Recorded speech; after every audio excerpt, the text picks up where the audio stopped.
Welcome to time 24/7. ప్రస్తుతం ప్రపంచంలో అత్యంత వేగంగా అభివృద్ధి చెందుతున్న టెక్నాలజీ ఏదైనా ఉంది అంటే అది ఏఐ అని చెప్పడం ఎలాంటి సందేహం లేదు. ఒకప్పుడు సినిమా మాత్రమే కనిపించిన రోబోట్లు, మనుషుల్లా మాట్లాడే కంప్యూటర్లు ఇప్పుడు నిజ జీవితంలో వచ్చేసాయి. మనం రోజు ఉపయోగించే మొబైల్ ఫోన్లు, social media apps, online shopping వెబ్సైట్లు అన్ని ఏఐ సహాయంతోనే పనిచేస్తున్నాయి.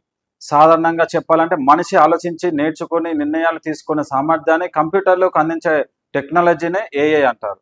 ప్రస్తుతం ప్రపంచంలోనే పెద్ద పెద్ద కంపెనీలు ఏఐ మీద భారీగా పెట్టుబడులు పెడుతున్నాయి. ఎందుకంటే భవిష్యత్తులో చాలా పనులు ఏఐ ద్వారానే జరిగే అవకాశం ఉంది.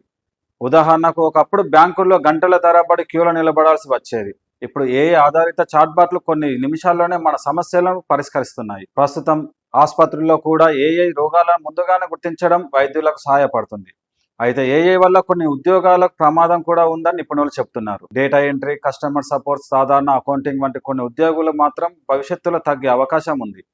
కానీ అదే సమయంలో ఏఐ కొత్త ఉద్యోగాలను కూడా సృష్టిస్తోంది. ఏఐ ఇంజనీర్లు, డేటా సైంటిస్టులు, మెషిన్ లెర్నింగ్ నిపుణులు వంటి ఉద్యోగులకు భారీ డిమాండ్ పెరుగుతోంది. భారతదేశం కూడా ఏఐ రంగంలో వేగంగా ముందుకు సాగుతుంది. విద్య, వ్యవసాయం, ఆరోగ్యం, రవాణా వంటి అనేక రంగాల్లో ఏఐ వినియోగం పెరుగుతుంది. 2030 నాటికి ప్రపంచ ఆర్థిక వ్యవస్థలో ఏఐ కీలక పాత్ర పోషిస్తుందని నిపుణులు అభిప్రాయపడుతున్నారు. మన జీవితాలను మరింత సులభతరం చేయడంలో కొత్త అవకాశాలను కూడా తీసుకురానుంది. అయితే ఏఐని సరిగ్గా ఉపయోగించడం మన చేతుల్లోనే ఉంది. టెక్నాలజీ నేర్చుకుంటూ కొత్త నైపుణ్యాలను అభివృద్ధి చేసేందుకు భవిష్యత్తులో వచ్చే మార్పులను మనం సిద్ధంగా ఉండగలం. షేర్ చేయండి, లైక్ చేయండి, సబ్స్క్రైబ్ చేయండి. మరిన్ని వీడియోల కోసం బెల్ సింబల్ పై క్లిక్ చేయండి.